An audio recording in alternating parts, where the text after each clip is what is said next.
नमस्कार दोस्तों, मैं शशांक। आज आपके साथ में रेडिको खैतान स्टॉक की बात करूंगा। लगातार ऊपर जा रहा है, मतलब जो इनके प्रोडक्ट आते हैं उसको तो बेसिकली हम लोग भले ठंडा करके यूज़ करें, हाँ हम लोग नहीं, मतलब जो लोग भी उसको यूज़ करते हों, लेकिन जो ये स्टॉक है इसके अंदर फुल गर्माहट बनी हुई है। गर्म एकदम ऊपर की तरफ भागता जा रहा है। तो कितना गर्म हो चुका है, आगे क्या रहेगा, या अगर आप अभी निवेश करना चाहते हो, इन्वेस्टमेंट करना चाहते हो, ट्रेडिंग पर्पज से लेना चाहते हो, तो इसके टारगेट्स क्या होंगे और आगे क्या कुछ हो सकता है, उसकी बात हम इस वीडियो में करेंगे चार्ट्स के थ्रू। बस आपको इतना बता दूं कि एक चीज आप ध्यान रखना। वैसे इस वीडियो को हो सकता है जो लोग देख रहे हो कुछ मुझसे भी उम्र में बड़े हों, बेसिकली बड़े ही होंगे। इस चीज को बस ध्यान रखना कि जो समय होता है उसकी एक डेफिनेशन होती है। जितना मैंने सीखा है कि टाइम कभी भी एक सा नहीं रहता है।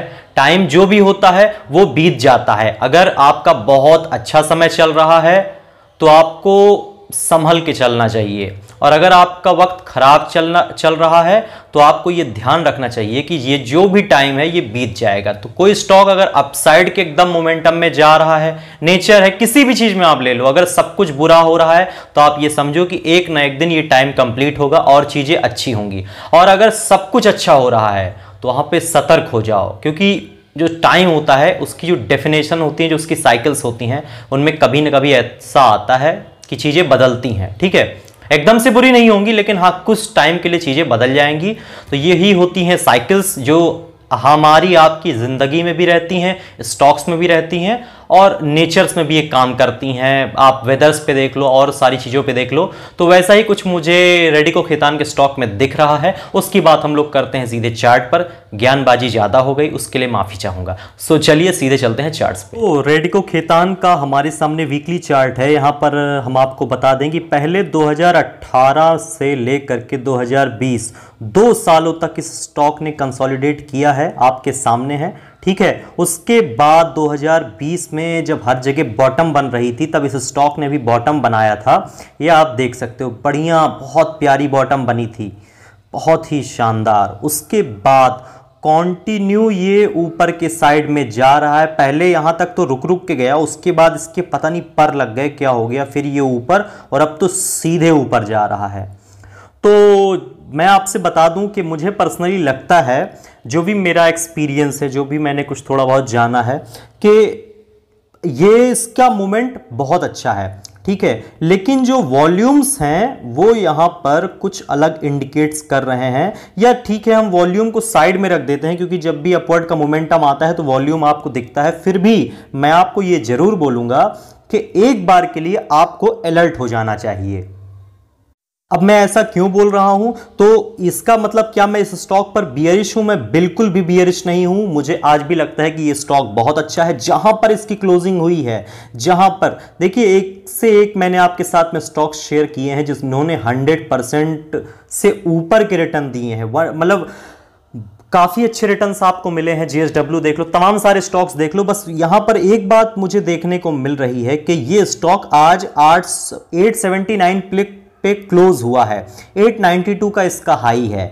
अगला जो भी मोमेंटम आएगा, जितना मेरा एक्सपीरियंस है, मुझे लगता है 970 एक जोन होगा जिसके ऊपर इसको जाने में प्रॉब्लम हो सकती है, और हो सकता है ये काफी एक ठीक ठाक से समय के लिए करेक्ट करता हुआ दिखे, जिसमें हो सकता है प्राइस न टूटे। जैसा कि आप यहां देख सकते हो, ये आपको सामने दिख रहा होगा, यहां पर प्राइस बहुत ज्यादा नहीं टूटा, क्योंकि मार्च के अंदर क्रैश हुआ था। तो ये भी ऑब्वियस सी बात है, क्रैश हुआ था, लेकिन हाँ संभल गया था। ठीक है, इसी एरिया में रहा और यहीं कहीं पे ये संभल गया, मतलब इसके बहुत नीचे नहीं गया और सीधे फिर ऊपर आना चालू हो गया। ये एक अच्छे स्टॉक की पहचान होती है, और लॉन्ग टर्म के लिए ये आपकी पोर्टफोलियो में जरूर होना चाहिए। लेकिन जो लोग इस तेजी को देख करके इस स्टॉक को बाई करने की सोच रहे हैं, उनके लिए बस मैं एक बात बोलना चाहूंगा कि 950 जो इसके लिए अब जो ऊपर के रास्ते होंगे वो थोड़ा रिस्की होंगे। जब भी कोई मोमेंटम आएगा तो तेज आएगा, मतलब हो सकता है एक बार को तेजी से ये ऊपर जाए, फिर वहां से ये नीचे आए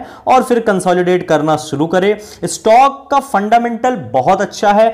liquor sector one of the good sector है, बेस्ट सेक्टर है, कोई इसमें डाउट नहीं है, और फ्यूचर में इसकी डिमांड तो रहेगी ही रहेगी। तो ग्रोथ इस कंपनी में है, सब कुछ है। लेकिन चूंकि कोई भी स्टॉक हमको लगातार, जैसे यहां पर आप देखो ये स्टॉक 235 रुपए से चला है, 200 से चला है, ठीक है, और 800 से भी ऊपर 400% का रिटर्न इसने 1 से 2 साल में दे दिया है। तो ये समय है इसकी करेक्शन का। यहां पर करेक्शन जो होगी प्राइस वाइज होगी, और मेरा मानना यह है वो लंबे समय तक चल सकती है। तो एक बात ध्यान रखना, अगर आप इसके अंदर बाइंग करके बैठे हो तो बहुत ही सही मौका होगा। ऊपर के साइड अगर ये कहीं 950 से लेकर के 970 के जोन में जाता है तो एक बार को आप अलर्ट हो जाना। मैं ये नहीं कह रहा हूं सारा सौदा बेच देना, कभी भी ऐसा करना भी नहीं चाहिए। हमको पार्ट बाय पार्ट बेचना चाहिए। हमारे पास इतना है तो पहले इतना निकालो, फिर इतना निकालो, फिर इतना निकालो। सपोज अब वो अलग बात है कि आपके पास 20, 50, 100 शेयर हैं तो अलग बात है, लेकिन हाँ आपके पास अगर क्वांटिटी है तो पहले आप उसका 25% निकालो, फिर अगर हाँ और कुछ दिख रहा है तो 50। इस तरीके से आपको सेलिंग करनी चाहिए। ऐसा नहीं कि एक दिन के अंदर सारे शेयर बेच करके निकल जाओगे, नहीं अब तो बर्बादी आने वाली है। तो वैसा ही मुझे कुछ रेडिको खेतान में लग रहा है। 880 पर आज ये स्टॉक चल रहा है, ऊपर की तरफ 950 से 970 के आसपास के मेरे टारगेट होंगे। मुझे लगता है ये वहां तक जा सकता है, लेकिन हाँ उसके बाद इसके अंदर हो सकता है टाइम वाइज करेक्शन देखने को मिले, जो हो सकता है थोड़ा लंबी भी चल सकती है।